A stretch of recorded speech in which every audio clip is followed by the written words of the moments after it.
ফাঁসি ফাঁসি ফাঁসি চাই, ফাঁসি চাই, ফাঁসি ফাঁসি ফাঁসি চাই। ফাঁসি চাই।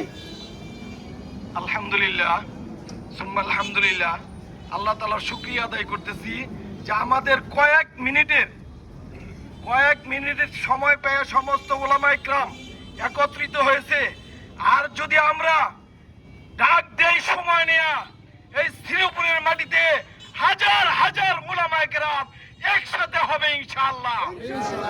আমরা চাই, প্রশাসনকে বলতে চাই, আগামীকাল বিকাল 5টার মধ্যে অপহরণকারীদেরকে গ্রেফতার করতে হবে এবং আমাদের মেয়ে আগামীকাল বিকাল 5টার ভিতরে উদ্ধার করে তার মা বাবার কুলে ফিরিয়ে দিতে হবে।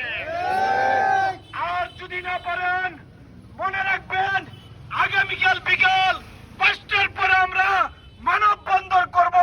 ওই মানববন্ধন থেকে কঠোর কর্মসূচি দেওয়া হবে।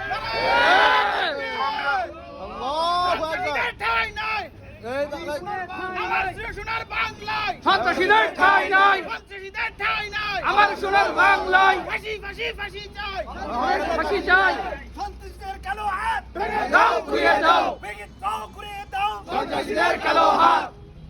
সংগ্রামী ভাইয়েরা আমার, যে ঘটনা মাওনাতে ঘটেছে, পৃথিবীর নজিরে, বাংলাদেশের নজিরে এইরকম কোন ঘটনা আজও পর্যন্ত ঘটে নাই। সংগ্রামী ভাইয়েরা আমার, মৌলানা হাদিল ইসলাম একজন ইমাম, একজন খতিব, তার যদি এই দশা হয় তাহলে সাধারণ জনগণের কি দশা হতে পারে?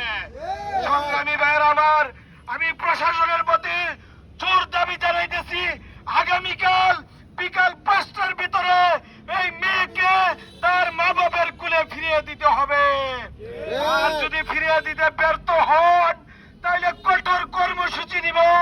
এই কর্মসূচির মধ্যে যদি কোনো প্রকার অঘটন ঘটে তাহলে এই প্রশাসনকে দায় নিতে হবে, দায় নিতে হবে। সংগ্রামী